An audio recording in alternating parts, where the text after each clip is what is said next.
Exercise 4C question number 5 factorise each of the following expressions. अच्छा, ये जो question number 5 है, इसके बाद क्वेश्चन नंबर 6 और 7 ये सब एक ही तरीके से फैक्टराइज होंगे। जो तरीका हमने पहले भी देखा है कि सबसे पहले हमने क्या किया इसको कि हमारे पास जो क्वेश्चन नंबर ए है वो A square plus 3ab minus 4b square. अब हम ये देखेंगे कि इसके अंदर भी अगेन 4 और 1 को अगर हम मल्टीप्लाई कर दें तो 4 1 ज़ा 4 हो जाता है और ए स्क्वायर बी स्क्वायर हमारे पास टर्म आएगी।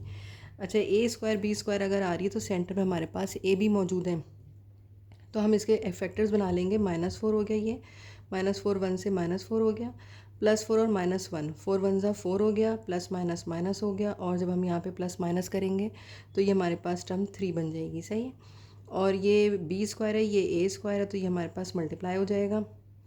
ये बन जाएगा ए स्क्वायर प्लस 4ab, ये एक फैक्टर आ गया, माइनस ए बी और -4ab का स्क्वायर, ये हमारे पास एज इट इज़ आ गया। इसको जब हम मल्टीप्लाई करेंगे तो 4a स्क्वायर बी स्क्वायर बन जाएगा। ठीक है। अब इस वाली टर्म में से हमने a कॉमन लिया तो a प्लस 4b बन गया। इस वाली टर्म में से हमारे पास जो है वो b कॉमन आ रहा है, तो -b कॉमन लिया तो a प्लस 4b।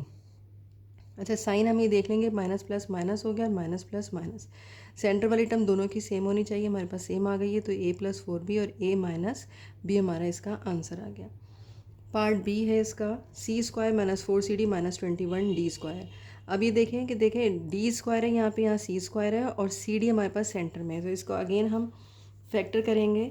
फैक्टर हमारे पास बनेंगे किस तरीके से, -21 को 1 से मल्टीप्लाई किया, 7 3 21 होता है, -7 + 3 रखेंगे तो साइन मल्टीप्लाई करेंगे तो माइनस आ जाएगा और प्लस माइनस करेंगे तो -4 आ जाएगा।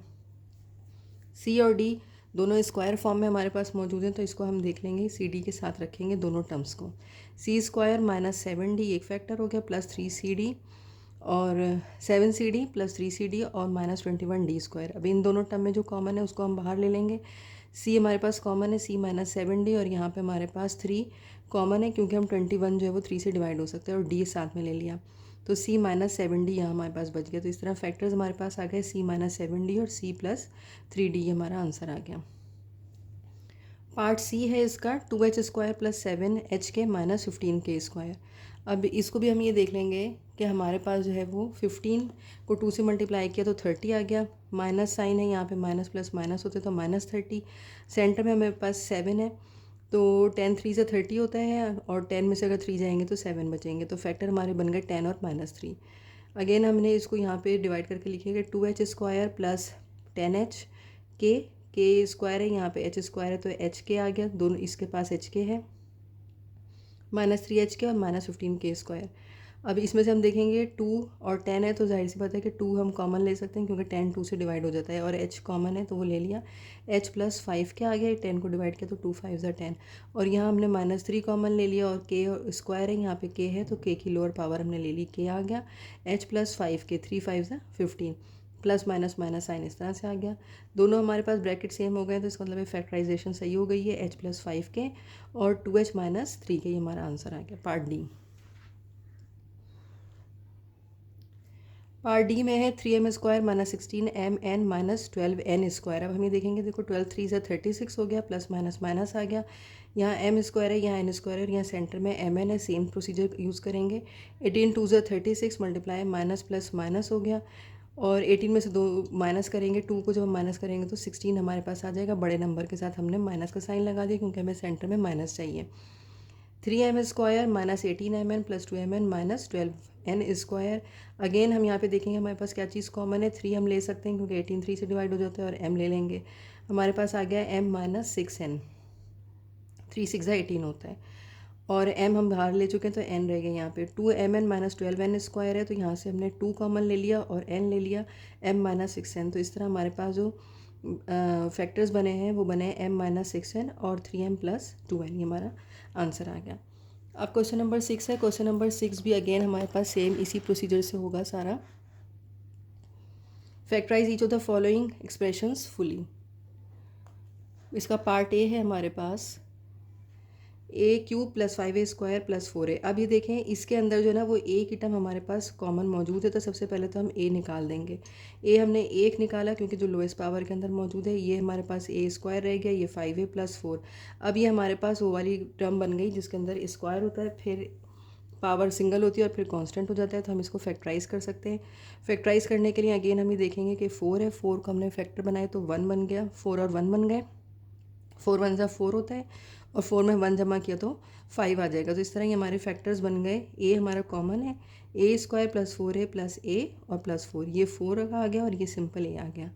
अब इन दोनों में से कॉमन ले लिया है ए, तो ये हमारे पास ब्रैकेट के अंदर आ गया ए प्लस 4, और इन दोनों में जो है वो कोई चीज़ कॉमन नहीं, तो हमने 1 लिया है तो ए प्लस 4 आ गया। 1 को ए से मल्टीप्लाई करेंगे तो ए आएगा, और 1 को 4 से मल्टीप्लाई करेंगे तो 4 आ जाएगा। इसको काउंटर चेक भी कर सकते हैं। फैक्टर्स हमारे पास बन गए ए प्लस 4 और ए प्लस 1, और ये ए हमारे पास बाहर है, तो इस तरह ये हमारा आंसर आ गया पार्ट बी।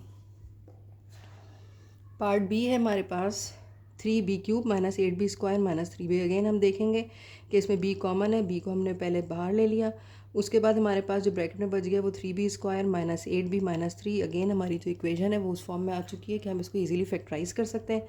3 3 ज़ा 9 होता है, 9 माइनस 9 1 ज़ा 9 लेंगे क्योंकि हमें यहाँ पे माइनस 8 चाहिए, माइनस 9 लेंगे प्लस 1, तो ये हमारे पास प्लस माइनस करके 8 आ जाएगा।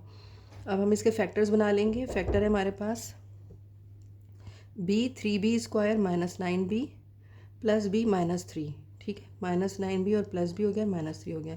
b है, यहाँ से हमने जो है वो 3 को कॉमन लिया, इन दोनों में से 3 को कॉमन ले सकते हैं और b भी साथ में ले सकते हैं। 3b हो गया, ये हमारे पास b बच गया, माइनस 3 3 ज़ा 9, प्लस यहाँ पे दोनों में से कोई भी चीज़ कॉमन नहीं तो 1 लेंगे, b माइनस 3 हमारे ये आ गया। तो इस तरह फैक्टर्स हमारे बन गए b माइनस 3 और 3b प्लस 1, 3b प्लस 1 और b माइनस 3, और ये b एज इट इज़ हमारे पास रहेगा। ये हमारा आंसर आ गया। पार्ट सी है हमारे पास 6c³ minus 11c² plus 5c। Again इसके अंदर c कॉमन है, सबसे पहले c ले लेंगे, 6c² रह जाएगा, 3 में से एक हमारा बाहर आ गया तो स्क्वायर हो गया, माइनस 11c प्लस 5। अगेन ये टर्म हमारे पास फैक्टराइज वाली बन गई है। 5 6 ज़ा 30 होता है, 30 के हमने फैक्टर्स बना लिए, 6 5 ज़ा 30, और दोनों को माइनस के साइन के साथ रखेंगे। माइनस 6 माइनस 5 को जमा करेंगे तो माइनस 11 बनेगा, और मल्टीप्लाई करेंगे तो प्लस 30 बन जाएगा। c हो गया 6c² minus 6c minus 5c plus 5, इन दोनों को अंदर से कॉमन लेंगे तो 6c कॉमन है, c माइनस 1 हुआ, इन दोनों में से कॉमन लेंगे तो माइनस 5 है, c माइनस 1। इस तरह हमारे फैक्टर्स बन गए c माइनस 1 और 6c माइनस 5, और ये c कॉमन है, हमारा आंसर आ गया। Part D. पार्ट डी के अंदर हमारे पास सवाल है, क्वेश्चन है हमारा 6d³ minus 13d² plus 6d। अब अगेन हम ये देखेंगे कि इसमें हमारे पास d कॉमन है, हमने d को कॉमन ले लिया, 6d² माइनस 13d प्लस 6, ये हमारा इक्वेशन बच गई है। अब इसके अंदर जो है वो अगेन हम देखेंगे कि 6 को 6 से मल्टीप्लाई करा 36, 36 के हम फैक्टर बना लेंगे, 9 4 से 36 होता है, 9 में से माइनस 4 करेंगे, माइनस 9 और माइनस 4 लेंगे क्योंकि हमें ये माइनस 13 चाहिए। इन दोनों को जब सम अप करते हैं तो 13 आता है, और माइनस साइन बड़े का लगाएंगे तो माइनस आ जाएगा, और मल्टीप्लाई करेंगे तो 36 हो जाएगा, और माइनस माइनस प्लस, तो इस तरह साइन हमारे सेटिस्फाइड हो गए। अब हमने फैक्टर्स अपने बना लिए, डी कॉमन लिया हुआ था, 6d² minus 9d minus 4d plus 6, इन दोनों में से कॉमन लेंगे, 3d कॉमन आ गया, 3 2 से 6 होता है 2d माइनस 3, ये जो 9 को डिवाइड करा 3 से तो 3 3 से 9d ऑलरेडी कॉमन आ चुका है, माइनस 4d प्लस 6 है, इसमें से हमने माइनस 2 कॉमन लिया तो 2d माइनस 3 हमारा ब्रैकेट के अंदर रह गया। तो फैक्टर्स हमारे बन गए 2d माइनस 3 और 3d माइनस 2, ये d हमारे पास है, ये हमारा आंसर आ गया। Question number 7, factorise each of the following expression. Same equation बनेगी। अब इसके अंदर हम ये देखेंगे माइनस (x(y)² माइनस (x)² है। इसके अंदर जो है वो एक्स वाई है, और यहाँ पे भी एक्स वाई है, एक्स की पावर 2 है, यहाँ 1 है, यहाँ वाई की पावर 3 है, यहाँ वाई की पावर 2 है। जो चीज़ हम सबसे पहले कॉमन निकाल सकते हैं उसको हम कॉमन ले लेंगे, जो लोएस्ट पावर होती है उसको हम एज अ कॉमन बाहर लेते हैं, माइनस साइन कॉमन ले लिया, दोनों के पास एक्स है, एक्स की सिंगल पावर ले ली, वाई स्क्वायर है, यहाँ वाई क्यूब है तो वाई स्क्वायर बाहर ले लिया। अब इसमें जो हमारे पास बचेगा वो एक्स भी बाहर आ चुका है, वाई स्क्वायर बाहर आ चुका है, जेड स्क्वायर रह गया, प्लस साइन लेंगे क्योंकि प्लस माइनस माइनस होता है, फिर उसके बाद यहाँ से एक्स की सिंगल पावर बाहर आ चुकी है तो एक एक्स रह गया, वाई 3 है और वाई 2 बाहर आ चुका है तो ये सिंगल वाई रह गया, तो माइनस एक्स वाई स्क्वायर और z square plus x y हमारा आंसर है। Part B, 12a² b³ plus 6a³ b² minus 2a² b²। अब हम ये देखेंगे कि हम इसमें से क्या चीज़ कॉमन ले सकते हैं। हमें ये पता चल रहा है कि सबसे पहले कि ये सारी टर्म्स ऐसी हैं जो 2 से डिवाइड हो सकती हैं, तो इसका मतलब हम 2 कॉमन ले सकते हैं। यहाँ a² है, a³ है और a² है तो हम a² ले सकते हैं, b³ b² और b² तो b² ले सकते हैं।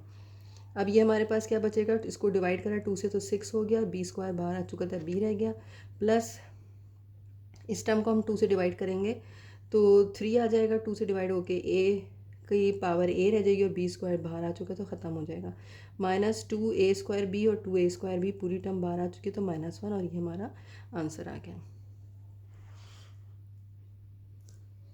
पार्ट सी है 10 पाई p² r -20 पाई p² -14 पाई p³ अब इसमें हम ये देखेंगे कि हमारे पास कॉमन क्या है। ये सारी टर्म्स जो है वो 2 से डिवाइड हो सकती हैं, तो हमने 2 को कॉमन ले लिया, पाई को कॉमन ले लेंगे क्योंकि यहाँ पाई स्क्वायर है, ये पाई स्क्वायर और ये सिंगल पाई है, तो एक पाई कॉमन आ गया, p और p, सिंगल p कॉमन आ गया। बाहर अंदर हमारे पास बचा 5pr -10pq -7qr³। ये जैसे इसको हम 2 पाई p से डिवाइड करेंगे तो 2 से डिवाइड किया तो 2 5 10, पाई निकल चुका है, p सिंगल रह गया और r हम रह गया।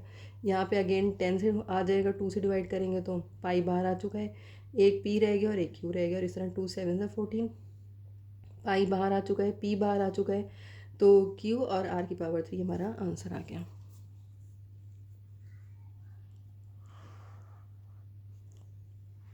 Part D 3v³ w² -18tv² w³ +1/3 tv² w। अब हम इसमें ये देखते हैं कि हमारे पास क्या चीज़ जो है वो बाहर आ सकती है। अब देखें ये वाली जो टर्म है ये 1/3 tv² w। सबसे पहले तो हम देखते हैं v² है, यहाँ v² है, ये v³ है तो v² बाहर आ गया, w³ और w² तो लोएस्ट पावर w बाहर आ गई। अब यहाँ 3 है, यहाँ 18 है और यहाँ 1/3 है, तो सबसे पहले हम ये देखेंगे कि इसका जो 3 है इसके अंदर से अगर हमने कॉमन बाहर लेना है 3v³ w², तो इसको जो है वो 3 से मल्टीप्लाई करेंगे और 3 से ही डिवाइड करेंगे। उससे होगा ये कि हमारे पास 3 3 से 9 हो जाएगा और नीचे भी 3 आ जाएगा। जब नीचे 3 आ जाएगा तो इसका मतलब है कि हम 1/3 कॉमन ले सकते हैं। इसी तरह 18 के अंदर भी हमने यही करना है, 3 से मल्टीप्लाई करना है, 3 से डिवाइड करना है। 18 को 3 से मल्टीप्लाई करा 54 आ गया और बॉटम में हमारे पास डिनोमिनेटर में 3 आ गया। तो और यहाँ ऑलरेडी हमारे पास 3 मौजूद है डिनोमिनेटर में, तो हमें किसी चीज़ से मल्टीप्लाई करने की ज़रूरत नहीं है। अब हमने सिंपल 1/3 बाहर ले लिया, 1/3 बाहर लेंगे तो ये हमारे पास 9/3 है, इसमें से हमने 1/3 बाहर ले लिया है तो ऊपर 9 रह गया। यहाँ पे हमारे पास 54/3 है, 1/3 हम बाहर ले चुके हैं तो ये 54 tw² और प्लस t, इस तरह ये हमारा आंसर आ गया।